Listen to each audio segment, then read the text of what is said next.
여러분 반갑습니다. 그리고 오늘 이 자리에 오신 모두를 환영합니다. 감사합니다. 우리는 지난 몇 주에 걸쳐서 제 목소리가 잘 들렸으면 좋겠는데요. 지난 몇 주에 걸쳐서 사사들의 삶과 신앙에 대해서 이야기를 나누고 또 묵상해 오고 있습니다.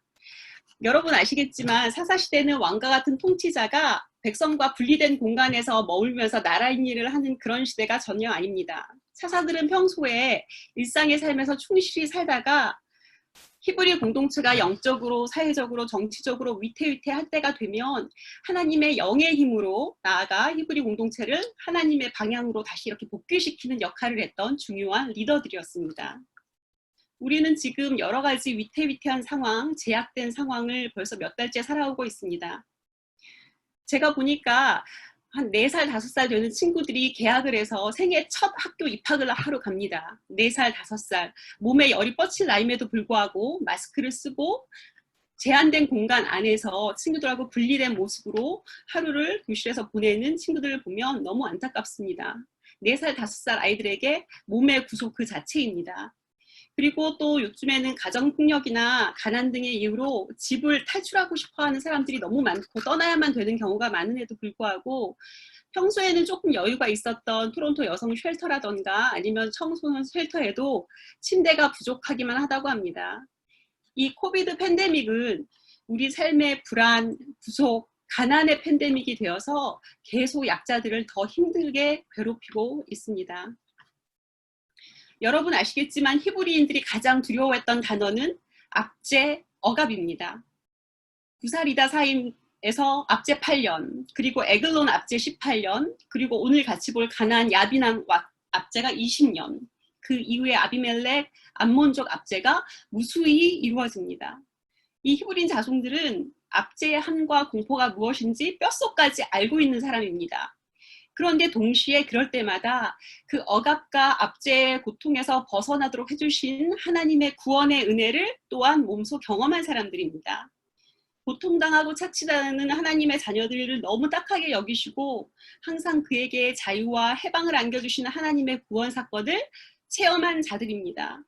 그러기에 그들은 그 감동을 마음의 감사함으로 가지고 앉고 그 야훼의 공의와 정의 공동체를 세워나가는 하나님과의 언약을 잘 지켜나가야 하는 사람이 되어야만 했습니다.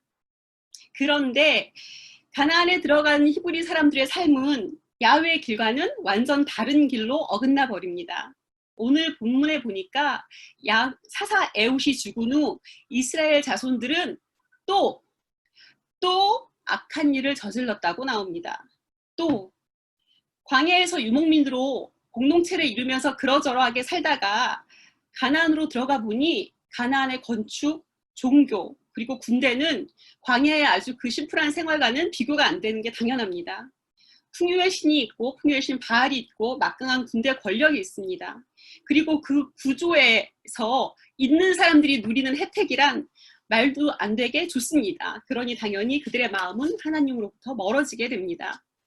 하나님은 가복살이 같은 삶, 그리고 집에 피집에 이런 생활 말고 평등 공의의 세상 안에서 살라고 히브리인들에게 자유를 주셨는데 그것을 히브리 자손들은 외면해 버립니다. 그리고 가나안에서 사실 가나안 현지인도 되지 않았기 때문에 이들은 외지인, 뜨내기 공동체가 되어서 그렇게 취급당하면서 가나안의 학대를 받게 됩니다. 철병거까지 가지고 있었던 그 막대한 야빈 왕의 군사 권력은 히브리인들이 넓은 도로나 해안가로 가지 못하도록 길을 봉쇄해 버렸다고까지 합니다. 그래서 성경에 보면 이 사람들이 불안에 떨면서 꼬불꼬불한 좁은 길로 몰래 다닐 정도로 그 통제와 압제가 오래오래 됐다고 설명하고 있습니다. 이렇게 20년 가까이 되는 억압의 생활이 계속 이어지자 이때 비로소 이스라엘 자손들은 하나님께 제발 다시 살려달라고 부르짖습니다. 죽을 것 같을 때만 찾는 그들의 상습적인 모습에 하나님 입장에서 보면 정말 또 철없다 하실 것 같습니다. 근데 물론 이 정도만 해도 사실 괜찮습니다. 이후에 3선 정도 가면 아예 부르짖지도 않습니다. 이때 하나님의 부름을 받고 영에 힘입어 활약하는 사람이 바로 차사 드보라입니다. 여러분 드보라에 대해서 많이 들어보셨나요? 저는 한국에서 연 목사님이 그 목회할 때 드보라 선교회 소속이었는데요. 그때 제가 총무였거든요. 아무튼 한국에는 모든 여신도에 드보라 선교회가 있습니다. 그런데 예나 지금이나 드보라의 업적이 굉장히 높음에도 불구하고 많은 사람들은 드보라 사사 업적을 깎아내리려고 합니다. 예를 들어서 신약의 히브리서를 보면요. 그 히브리어 저자가 사람들에게 여러분 제가 정말 앞서가신 훌륭한 여자 선배님들에 대해서 이름을 말씀드리겠습니다 하면서 기드온입니다. 삼손입니다. 입다가 있습니다. 그러면서 드보라 빼고 바락으로 넘어가는 경우도 있습니다. 그리고 현재 많은 구약 학자들은 드보라가 사사가 아니었다고, 여자였기 때문에 결함이 있어서 사사의 반열에 올리기는 어렵다고까지 얘기하는 학자들도 있기는 있습니다. 하지만 여러분 아시다시피 하나님이 들어쓰시는 모든 사사들은 다 부족하고 결함이 있는 사람들이었습니다. 연 목사님 설명한 것처럼 에훗 왼손잡이였고 삼갈, 타문화, 타종교 출신이었습니다. 입다, 첩의 자식이었고 기드온, 하나님 말씀 진짜 안 들은 거 여러분 아실 것 같고요. 삼손은 또 고집이 너무너무 셉니다. 시대가 결정한 결함과 부족함 있는 이들을 하나님의 선교 역사에 리더로 쓰시는 것, 이게 저희에게는 오히려 은혜의 메시지가 되곤 합니다. 이런 드보라는 사실 당대에 그 공동체에 굉장히 중요한 역할을 해오던 존경받는 인물이었습니다. 드보라 이름은 꿀벌이라는 뜻이라고 합니다. 우리 한국 문화에서 꿀벌은 열심히 일하는 사람의 이미지지만 당시의 꿀벌은 말하다, 소통하다라는 뜻을 가지고 있다고 합니다. 그래서 드보라는 에브라함 산지 종려나무 아래 앉아서 사람들이 문제를 가지고 오면 그 얘기를 계속 들어주고 소통하면서 이야기를 함께 나누었던 사람입니다. 그리고 사람 간의 갈등이 있으면 하나님과의 언약을 상기시켜 주면서 어떻게 살아가야 되는지 재판을 하면서 알려주는 일을 했던 그런 여성입니다. 그리고 여러분 아시겠지만 드보라는 결혼을 했습니다. 성경에 보니까 라피돗의 아내라고 나옵니다. 저는 이 한 구절 라피돗의 아내라는 말을 통해서 이 남편 라피돗이라는 사람도 참 훌륭하다라는 생각을 해봅니다. 성서 최초의 페미니스트가 아닐까라는 생각까지 해봅니다. 왜냐하면 당시는 여성이 남성의 소유물로 여겨졌던 시대인데 보통 당시 가부장적 마인드를 가진 남편으로서는 아니 하나님이 부르시려면은 남편 나를 부르지 가정이 있는 여자가 웬 말이냐 하고 드보라의 목회를 부정해 버릴 수도 있었을 텐데 이 라피돗은 하나님의 드보라의 사사의 목회가 하나님의 뜻임을 받아들이고 아마 열심히 지원해준 남편이 아닐까 생각을 해봅니다. 그래서 드보라가 공적인 영역에서 무수한 많은 남자들과 활동을 하는 동안 아마 몰라도 가정에 있는 가사노동, 돌봄노동을 이 라피돗 아내가 하면서 드보라의 활동을 서포트하지 않았을까라는 상상을 혼자 해보기도 합니다. 이 드보라가 이스라엘 자손을 학대하던 그 야빈원의 군대 권력과 싸우러 나갑니다. 드보라는 본인이 직접 전쟁에 나가지 않았습니다. 대신 바락이라는 그 유능한 남자 파트너를 선택해서 군대의 지휘권을 부여하고 하나님의 뜻과 계획을 전합니다. 드보라는 바락에게 납달리 지파와 스불론 지파 사람 10,000명을 이끌고 와서 달보울산이라는 데로 올라가가지고 시스라라는 군대 장관이 이끌고 오는 그 무리들을 기송강으로 끌어내려는 명령을 내립니다. 이때 바락은 드보라의 명령을 듣고 당신이 가면은 저도 가고 당신이 안 가면 저도 안 가겠습니다라는 약간 주저하는 소심한 이야기로 답변을 합니다. 바락의 마음도 약간 이해가 되는 것이 사실 누가 봐도 이 전쟁은 이미 진 전쟁입니다. 왜냐하면 바락과 같이 가는 10,000명은 평민이에요. 평범한 일반 사람들이었고 시스라가 데리고 오는 군대는 너무나 트레이닝이 잘 된 막강한 군인들입니다. 그리고 바락이 같이 가는 이 일반인들이 가지고 가는 무기는 구리로 된 평소에 쓰던 뭐 우리로 치면 칼, 삽, 곡괭이, 뭐 호미 이런 정도 들고 나갑니다. 저쪽은 탱크 같은 철병거 900대가 오고 있습니다. 이런 상황인데 어쨌든 이 바락은 드보라의 리더십에 의지를 합니다. 그리고 드보라는 바락에게 격려를 해줍니다. 이 전쟁은 하나님이 이기게 하실 전쟁이니 걱정 말고 가십시오. 그리고 또 드보라는 말합니다. 하지만 영광은 바락 당신에게 있지 않고 이름 없는 한 여인에게 영광이 돌아갈 것입니다. 라고 말을 합니다. 어찌했든 여호와가 함께 하셔서 바락과 그 무리들은 시스라 장군이 데리고 왔던 그 무리와의 전쟁에서 이기게 됩니다. 전쟁은 다 이겼는데 저쪽 군대편의 우두머리인 시스라만 놓치게 됩니다. 이 시스라가 도망을 가게 되죠. 살아서 도망을 가게 되는데 도망간 집이 바로 겐 사람 헤벨의 집이라는 것입니다. 아시지만 당신의 집은 텐트였을 겁니다. 텐트였죠. 그리고 그 헤벨의 집에 갔더니 헤벨이라는 남편은 없고 헤벨의 아내 야엘만 있었습니다. 보통 당시에는 텐트가 있으면 남편이 집무하는 남편의 텐트가 있고 여성이 생활하는 아내 거중 텐트가 따로 있었는데 이 야엘은 시스라를 보자마자 제 텐트로 들어오십시오. 제 장막으로 들어오십시오. 높으신 어른 하고 얘기를 합니다. 시스라는 이 야엘의 남편 헤벨의 집안과 잘 관계가 좋은 상황이었기 때문에 이 야엘의 환대를 믿거니 하고 야엘의 텐트로 들어갑니다. 그랬더니 야엘은 시스라 장군에게 두려워하지 마십시오. 그리고 여기 편히 이불을 덮고 쉬십시오. 그리고 야엘은 진한 우유, 염소 우유가 될 것 같은데 염소 우유를 가지고 와서 시스라 장군에게 대접을 합니다. 전쟁에 지쳤던 시스라는 그 우유를 먹고 잠이 듭니다. 이때 야엘은 텐트 말뚝과 망치를 가져와서 자고 있던 시스라의 관자놀이를 내리칩니다. 시스라 얼굴에 말뚝이 박혀버립니다. 그리고 말뚝이 너무 깊게 박혀서 관자놀이를 꿰뚫고 땅까지 박혀버립니다. 잔혹한 폭력의 한 장면 같아 보이기도 합니다. 근데 사실 고대 근동에서는 텐트 치는 일이 여성의 일이었다고 합니다. 그렇기 때문에 이런 면에서 보면 우리가 늘 부엌에서 사용하는 식칼, 프라이팬, 아니면 칼국수 면 뽑았을 때 쓰는 그 밀대, 이런 것처럼 야엘 역시 손에 익었던 장비들을 가지고 와서 시스라를 즉각 죽인 것입니다. 성서에는 야엘이 시스라를 죽임으로써 그날에 하나님이 가나안 왕 야빈의 기세를 꺾으셨다고 말합니다. 어마어마한 사건입니다.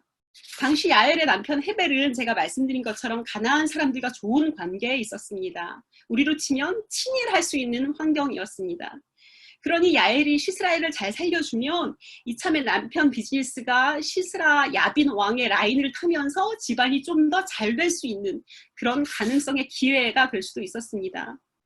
그런데 야엘은 이때 내가 누구 편에 서야 하는지 명확하게 판단한 여성입니다.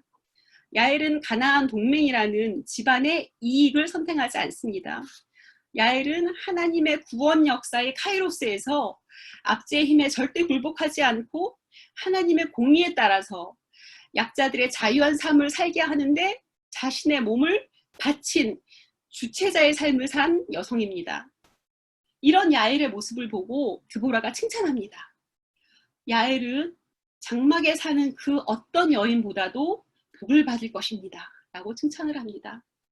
장막에 사는 여인, 이 표현이 잘 와닿지 않아서 제가 우리 선배 문익환 목사님이 참여하신 그 공동성경을 비교해서 보니까 거기에는 장막에 사는 여인을 방구석에 묻혀 사는 여인 이렇게 번역을 하셨어요. 너무 기가 막힌 번역 같아요. 방구석에 묻혀 사는 여인은 그러면 또 어떤 여인일까 생각을 해보니 감사하게도 친절하게도 사사기 5장 바로 뒤에 그 예가 나옵니다.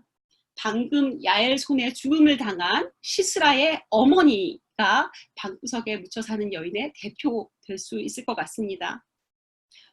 시스라의 어머니는 자기 아들 시스라가 무엇을 위한 전쟁에 왜 나갔는지 알지 못합니다. 관심도 없습니다. 그리고 아들이 죽었는지 살았는지 아직 모르는 상황에서 아들을 기다립니다. 계속 기다려도 아들이 오지 않자 성경에 나와 있는 대로 창문을 이렇게 보면서 혼자 중얼거립니다. 아니 우리 아들이 왜 이렇게 늦느냐, 철병구가 왜 이렇게 보이지 않느냐, 천리마가 왜 이렇게 더디냐 이렇게 얘기를 합니다. 그랬더니 이 어머니를 이제 수라에 들었던 하녀들도 같이 리액션하면서 같이 얘기를 하는 겁니다. 틀림없이 시스라는 약탈한 재물들을 나누고 있겠지. 용사 하나하나마다 여자 한두 명을 끼고 놀고 있겠죠. 그리고 시스라가 자기가 입을 채색한 옷감을 가지고 오겠죠. 그리고 어머니가 두를 수놔에 있는 목도리를 한 2개 가지고 오겠죠. 이런 얘기를 막 하고 있습니다. 시스라 어머니는 하나님의 평화, 공의, 약자의 상처, 그들을 위한 자유, 이런 거에는 1도 관심이 없습니다. 그냥 우리 아들이 전쟁에 나가서 승리하고 돌아오면 되고, 우리 아들이 그 약한 민족의 처녀들을 얻어서 영웅의 모습으로 돌아오면 됩니다. 그리고 자기가 두를 수놓은 스카프를 가지고 오기를 기다리고 있습니다. 이게 전형적으로 방구석에 파묻혀 사 있는 여인이 아닐까, 저는 그런 생각을 해봅니다. 그러니까 영어로 이디엇이라는 단어가 있는데요. 애들이 많이 얘기하는 얘기죠. 바보. 근데 이게 원래 그릭 랭귀지에서 보면 이디오테스라는 언어에서 왔다고 합니다. 근데 이 뜻은 공공의 문제에 관심이 전혀 없고 오직 사사로운 개인에만 매달리는 사람이라는 뜻입니다. 시스라의 어머니는 바보, 무개념, 방구석에 묻혀 사는 여인이었던 것 같습니다. 압제와 억압과 혼란의 시대에 드보라는 철권 통치 하에서 어려움이 있던 사람들의 이야기를 잘 들어주었던 사람입니다. 그리고 바락, 요엘과 함께 연대 팀워크, 팀 미니스트리를 해서 가나안의 압제에서 이스라엘 자손들이 해방하게 한 사사의 삶을 살았습니다. 야엘은 자기의 삶의 조건을 뛰어넘어서 약자들이 가나안 압제의 굴레에서 벗어나서 이후 40년 동안 평화의 삶을 살 수 있도록 하는데 혁혁한 역할을 한 용기 있는 여인입니다.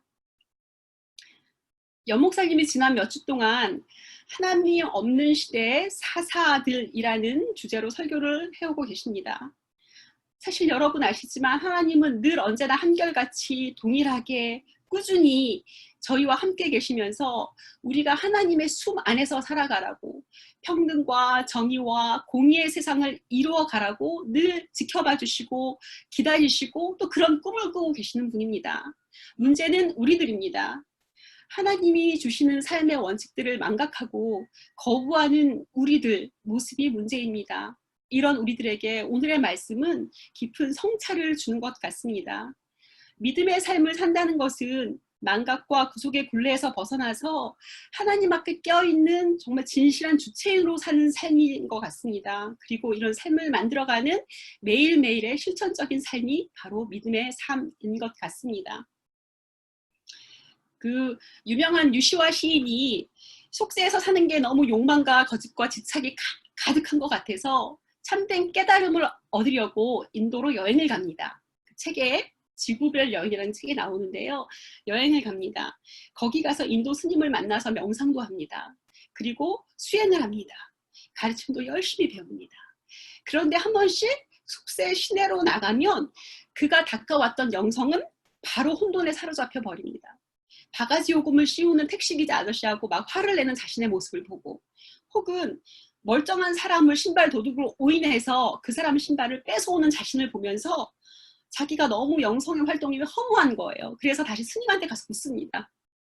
스님, 도대체 진리를 깨닫기 위해서는 제가 어떻게 더 살아야 합니까? 진리를 어떻게 얻을 수 있습니까? 묻습니다. 그랬더니 이 스님이 답합니다. 잠든 사람은 깨우기 쉽지만 잠든 척하는 사람은 깨울 수가 없는 법입니다. 아무리 흔들어 깨워도 그는 계속해서 잠을 든 척을 하고 있기 때문입니다. 자기 자신이 깨어있다는 사실을 인정하십시오. 부처가 아닌 채 행동하면 그 누구도 당신을 부처로 만들 수가 없습니다. 하나님이 없어 보이는 이 시대고 하나님 없는 것 같은 시대이지만 이 시대에 우리는 어떻게 하나님 모르는 척하지 않고 하나님 마음을 품고 우리 본연의 생명 모습 그대로 살아갈 수 있을까? 오늘 저와 여러분 각자가 솔직하게 자신에게 물음을 던져봐야 합니다. 우리 그 북클럽, 우리 좋은나무교회 지식의 보고 북클럽에서 함께 읽은 책 중에서 거짓의 사람들이라는 책에 보면요. 악이란 판에 박힌 사람이 되게 하려는 욕망, 악이란 판에 박힌 사람이 되게 하려는 욕망이라고 써있는 게 기억에 납니다. 시스라 어머니와 같이 방구석에 묻혀서 가족의 이익을 위해서, 자신의 안위를 위해서 사는 삶, 판에 박힌 복종적 인간입니다. 우리가 어떻게 드보라처럼, 요엘처럼 나의 삶의 방향을 하나님 방향으로 그 흐름을 바꿔낼 수 있을지 저와 여러분 모두가 겸허하게 진실되게 생각해 봐야 할 것 같습니다. 하나님의 영 성령은 우리와 이미 함께 하셔서 우리를 도우시고 우리를 살아가게 하십니다. 하나님 영에 힘입어서 우리 존재의 뿌리를 하나님께 내리고 나와 이웃 모두가 하나님의 숨으로 자유롭게 살아갈 수 있도록 실천하는 이런 그리스도의 삶을 살 때 우리는 우리의 존재는 해처럼 아름답게 빛나는 존재가 됨을 믿고 실천하는 저와 여러분이 되시기를 간절히 기도합니다. 사사기 5장 가장 마지막 절에 우리 믿음의 선배 사사 드보라가 얘기했던 그 노래는 영원한 저희의 삶의 기도가 될 것 같습니다.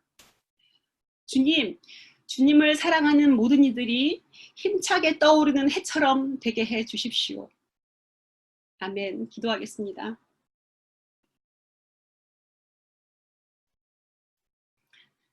주님, 저희들에게 주신 말씀 너무 감사합니다. 저희들이 하나님의 시선과 마음을 따라서 생각하고 실천하며 생명의 꽃을 피워나갈 수 있도록 늘 동행해 주시기를 원합니다.